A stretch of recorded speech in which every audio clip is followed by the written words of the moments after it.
You haven't finished anything. You finished the police course, get taken care of again, baby. So after graduation, I get a blowjob again. That's great. Your mother must be a wonderful woman. Fuck yourself.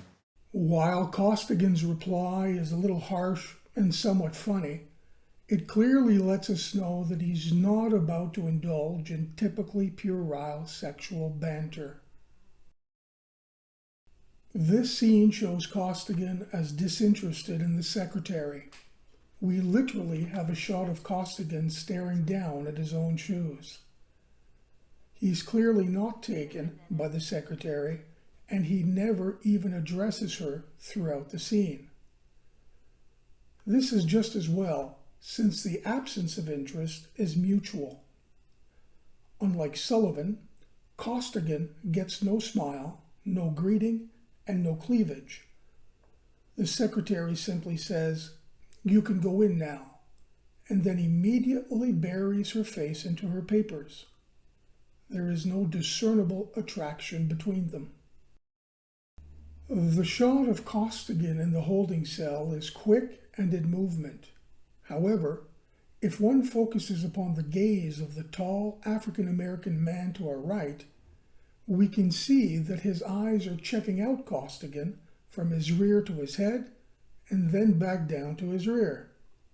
Whereas Queenan's secretary wasn't attracted, the fellow inmate seems pleased with Costigan's appeal.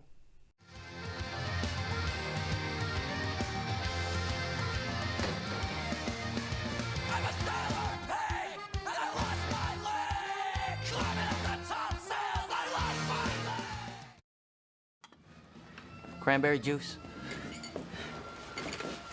It's a natural diuretic. My girlfriend drinks it when she's got her period. What, do you get your period? Costigan's stoolmate seems friendly enough until he releases a cheap and gratuitous insult. Although the reaction is somewhat disproportionate, it does reveal that his first impression of Costigan was to question his virility, to find him, so to speak, a feat. French will later attempt to provoke Costigan with the same question. The scene is set here so as to be contrasted with Sullivan's date. The fine food, the wine, the lively conversation, and quoting Freud all constitute an effort at courting, so to speak, Madeline. Costigan is also in the presence of a young, attractive physician. He'll look at her, but clearly isn't up to making an effort. As he's not interested, he can't be bothered to try. So what was it like for you in jail? What, you want to hear about the showers? Is that what you want to hear about? Did something happen to you? No. Madeline has no difficulty believing that Costigan could be a target for homosexual rape, i.e., that men in prison could easily find him attractive. She's quite prepared to hear all about it. We've witnessed an animated confrontation between Madeline and Costigan. She's resigned as his therapist, and he's voiced his approval. Just when they should part ways, Costigan asks Madeline out for a coffee. We tend to immediately, and not entirely wrongly, assume that his intentions are romantic. However, Costigan's expression is clearly not that of a man enamored, but of one in need of good counsel and listening. Again, not that of a man here sexually driven to women. Again, Costigan's face. He is visibly anxious, pained, nervous, and agitated. His is not the demeanor of a man attempting to charm and seduce. Contrast this coffee with Sullivan's date. Costigan is clearly seeking help outside of the office. However, it is Madeline who is more revealing. She speaks of her relationship very openly and without reserve to Costigan, as though he were an intimate friend with whom there existed no sexual tension. a man, possibly a gay man, or female friend to whom one can simply reveal all. Look, this is inappropriate. No, it's not inappropriate. You're not a patient. We have a brief but revealing misunderstanding here. Costigan is aware of Madeline's so-called serious relationship and genuinely asks if his presence is appropriate given the move in with her boyfriend. Oddly, and for a second time, Madeline does not take Costigan to be a sexual suitor or presence, in spite of the scene about to follow. He's not really lover material. She simply doesn't see any conflict as he's no longer a patient. Costello is here attempting to solicit information. Fundamentally, he is discreetly hoping to find out if, like Sullivan, Costigan is also homosexual. Costello, we'll see, has his reasons. This is largely why he asks about girlfriends, and then again about ex-wives and girlfriends. Once more, someone else has no difficulty suspecting that Costigan could be gay. Costigan does not deceive as to his orientation, but is rather mistakenly perceived as effete and probably gay.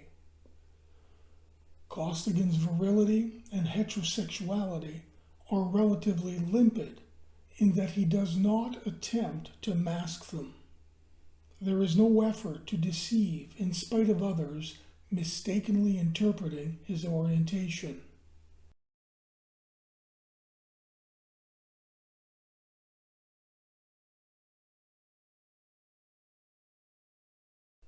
A younger Costello in the shadows shows us just how predatory, vulgar, and seductive he can be. The father is clearly intimidated, while Carmen is at once repulsed and charmed. The two women are gossiping about a dance, and parents without partners. We have two women who, because of their age, are no longer attractive to Costello and warrant only a look of disdain. Again, Costello's comments are vulgar and insinuate that what he has to show Gwen is in his pants. Costello will never refer to either Gwen or Madeline by name. He uses a vulgar epithet. We only learn Gwen's name from Sullivan after Costello's death.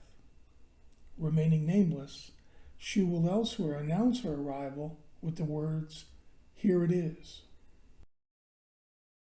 Costello continues to spew vulgarity and insults, but now with regard to Madeline, who's just moved in with Sullivan. Was that shrink cunt that answered the phone? Do you like little Miss Thing sucking on your cock? Or some other guy will be putting their fat cock up little Miss Freud's ass. Costello refuses Gwen's advances, but welcomes those of the, again, unnamed other woman. Not exactly the best of conduct towards one's partner. Put simply, Costello is back at their home, in their bedroom, but with another woman. The cinema is Costello's property, and his reflection on public masturbation, both vulgar and somewhat astute. Maybe because it's always been so easy for me to get cunt that I never understood jacking off in a theater. Costello doesn't limit his lascivious behavior to lay women. All women appear alike in his eyes. What does Costello's distinction between being needed and liked mean? Tell you the truth, I don't need pussy anymore either. But I like it. We've taken a very quick look at Costello's attitudes to sex and the treatment of women. The former is vulgar and the latter disrespectful. However, I am convinced that his true orientation is fundamentally different from our first impression. Let's take another look.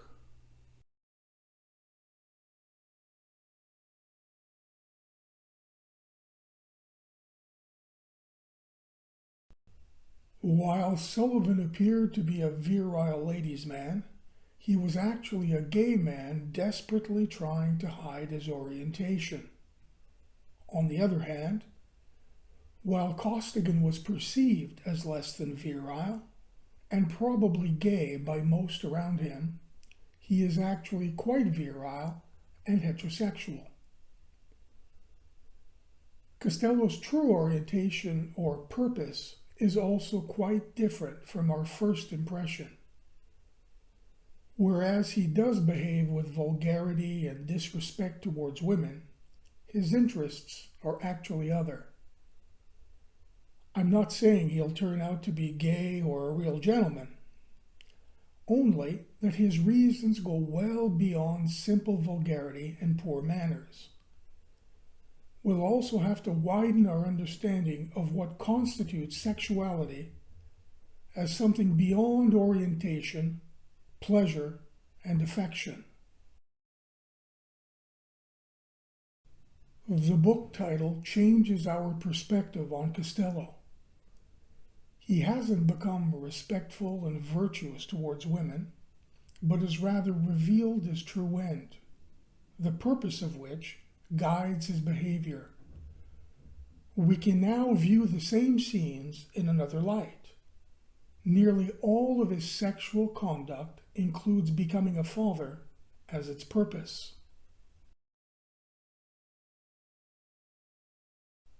Costello isn't simply a sexual predator or hebephile, but is asking so as to determine if Carmen can bear a child. If Carmen is of interest precisely because she now has her period, then these two ladies are of no use to Costello, as they are postmenopausal and have grown children of their own. Costello's ill humor and ire are what strike us the most. However, Frank isn't a young man, and the hurry to get to the car may well have to do with seizing the moment to try and get pregnant. The urgency may also be linked to his quip about death. We'll see this later. Although still vulgar and insulting, Costello's use of the word belies his singular interest. First and foremost, women are to bear children. It's their reproductive function and the relative organs that are of interest to Costello. Another count he heard from. Gwen's singular function for Costello is also underscored by his less than sincere rendition of Mother Machree in front of French and Gwen. It's as touching and sentimental a hymn to motherhood as you're ever likely to come across. Costello clearly knows that Sullivan is gay. He may have doubts as to Sullivan's capacity to furnish his own successor and Costello descendants. Costello manifests a preference for the woman on the right. We have a distinction being made between two women. Gwen is to bear children, while the new woman is for pleasure. Lust would be more accurate, given Costello's gaze.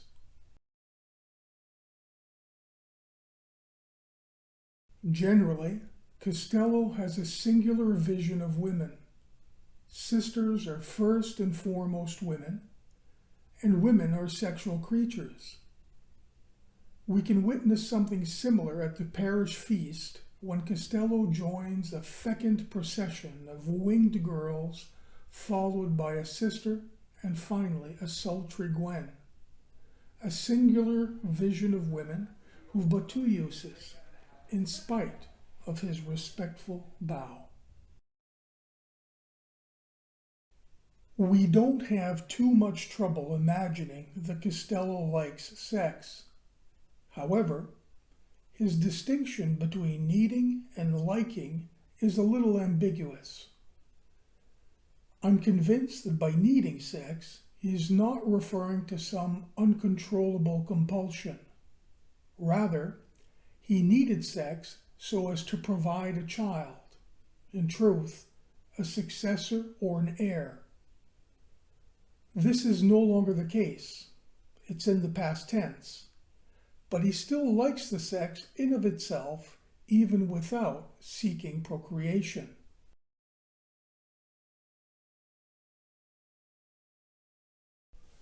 Choir practice, going to confession, and participating in an all-female procession at the parish feast. Gwen's activities at the parish are a little hard to reconcile with the company she keeps. It seems cynical and false. However, if we recall that she is attempting to get pregnant, she probably needs to invoke divine favor given their age and failure thus far. Whereas Costello appeared simply beastly in his sexual appetites and treatment of women, we've come to see his behavior as driven by a need to produce a child, an heir. This invites us to take a look at paternity within the film.